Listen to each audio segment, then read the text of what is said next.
नमस्ते भाइयों और बहनों, आज बात कर रहे हैं 21 मार्च रविवार मुख्य समाचार टुडेज ब्रेकिंग न्यूज और आप देख रहे हैं एरियल न्यूज।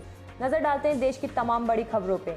हमने कभी नहीं माना कि भारत और चीन युद्ध की कगार पर है, अमेरिकी रक्षा मंत्री लॉयड ऑस्टिन। भारत चीन मसले पर अमेरिका के रक्षा मंत्री ने शनिवार को बयान दिया। भारत और चीन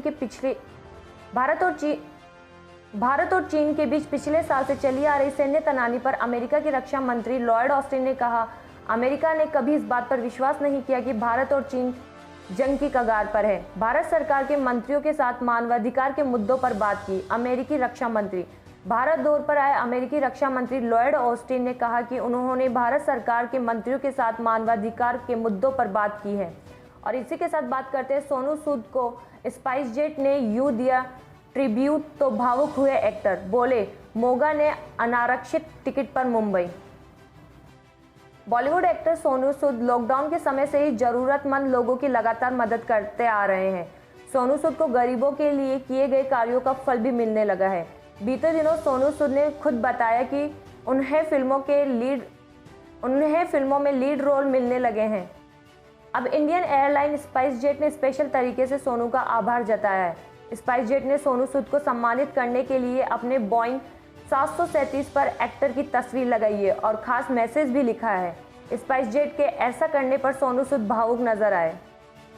और इसी के साथ बात करेंगे बेटे के बाद अब पिता की बारी, टीएमसी से एक और सीनियर की विदाई की तैयारी। पश्चिम बंगाल की होटल नंदीग्राम से भारत जनता पार्टी के उम्मीदवार शुभेंदु अधिकारी ने बुधवार को घोषणा की उनके पिता और तृणमूल कांग्रेस के सांसद शिशिर अधिकारी 24 मार्च को कांठी में हो रहे प्रधानमंत्री नरेंद्र मोदी की रैली में शामिल होंगे। कांठी ईस्ट मिदनापुर में है, जो अधिकारी परिवार का गृह जिला है। जनसभा में बोल रहे अधिकारी ने यह भी कहा कि वो इसके पहले 21 मार्च को अपने पिता को अमित शाह की रैली में भी भेजेंगे। इसी के साथ बात करते हैं पश्चिम बंगाल विधानसभा चुनाव। सीआरपीएफ के डीजी बोले करीब 52,000 अर्धसैनिक बल तैनात होंगे। पश्चिम बंगाल के विधानसभा चुनाव को स्वतंत्र एवं निष्पक्ष बनाने में महत्वपूर्ण भूमिका निभाने के लिए केंद्रीय अर्धसैनिक बलों की तैनाती शुरू हो गई है। 27 मार्च को पहले चरण का चुनाव देखते हुए 485 कंपनियां पश्चिम बंगाल पहुंच चुकी है, जिनमें करीब 35,000 जवान हैं। इनमें बड़ी संख्या में सीआरपीएफ के जवान शामिल होंगे। और इसी के साथ बात करेंगे बंगाल में 21 मार्च को घोषणा पत्र जारी करेगी बीजेपी। अमित शाह एक दिन के दौरे पर कोलकाता जाएंगे। बीजेपी 21 मार्च को बंगाल में अपना घोषणा पत्र जारी करेगी। गृह मंत्री अमित शाह रविवार को एक दिन के दौरे पर पश्चिम बंगाल जाएंगे। शाह बंगाल में बीजेपी का घोषणा पत्र जारी करेंगे, साथ ही कई महत्वपूर्ण कार्यक्रमों में भी हिस्सा लेंगे। तृणमूल कांग्रेस पहले ही अपना घोषणा पत्र जारी कर चुकी है। और इसी के साथ सिंधु बॉर्डर पर किसानों के टेंट में आग लगी, जानिए कितना हुआ नुकसान। संयुक्त किसान मोर्चा ने शनिवार को दावा किया कि दिल्ली के सिंधु बॉर्डर पर एक टेंट में आग लग गई, जहां किसान केंद्र के 3 कृषि कानूनों का विरोध कर रहे हैं। एक प्रदर्शनकारी सुखविंदर सिंह ने कहा कि घटना सुबह 10 बजे के करीब एक निर्माणाधीन फ्लाईओवर के पास हुई, जहां टेंट लगाया गया था। हालांकि पुलिस या दमकल विभाग की ओर से इस घटना के बारे में कोई आधिकारिक जानकारी नहीं दी गई। आंदोलन का नेतृत्व करने वाले इस किसान मोर्चा ने कहा कि टेंट पूरी तरह से जल गया है।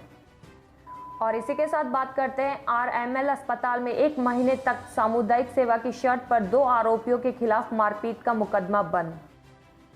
मारपीट के मामले में पीड़ितों के साथ हुए समझौते के आधार पर दिल्ली हाईकोर्ट ने मुकदमा तो बंद कर दिया, लेकिन बदले में 2 आरोपियों को अस्पताल में 1 माह तक सामुदायिक सेवा करने का आदेश दिया है। हाईकोर्ट ने आरोपियों को सामुदायिक सेवा करने का आदेश देते हुए कहा है कि मारपीट के मामले में भले ही 2 पक्ष प्रभावित होते हैं, लेकिन समाज पर इसका गंभीर प्रभाव देखने को मिलता है। और इसी के साथ बात करते हैं राशन की डोर स्टेप डिलीवरी पर केंद्र की आपत्ति के बाद केजरीवाल योजना का नाम बदलने को तैयार, बोले हमें क्रेडिट नहीं चाहिए। दिल्ली में राशन की डोर स्टेप डिलीवरी के लिए लाई गई मुख्यमंत्री घर घर योजना केंद्र सरकार के ऐतराज के बावजूद आखिर किस तरह शुरू की जा सकती है, इसे लेकर मुख्यमंत्री अरविंद केजरीवाल ने शनिवार को बुलाई गई एक समीक्षा बैठक में बेहद अहम निर्णय लिया है। केजरीवाल ने इस योजना से नाम हटाने की बात की है। बैठक के बाद केजरीवाल ने एक प्रेस कॉन्फ्रेंस के दौरान कहा कि इस महीने की 25 मार्च से मुख्यमंत्री घर घर राशन योजना के नाम से दिल्ली में एक बहुत ही क्रांतिकारी योजना चालू होने जा रही थी। जैसे कि हम सब लोग जानते हैं कि सरकार गरीबों को सस्ता राशन देती है। अभी तक लोगों को दुकान पर राशन मिलता था। राशन लेने के लिए लोगों की लंबी लंबी लाइनें लगती थी। राशन की दुकानें कभी कभी खुलती थी। राशन की दुकानों में आने वाले अनाज में मिलावट होती है। दुकानदार कई बार ज़्यादा पैसे लेते हैं और उन्हें तरह तरह की परेशानियां होती हैं। और इसी के साथ रोज़ की बड़ी खबरें जानने के लिए इस वीडियो को लाइक और सब्सक्राइब जरूर करें।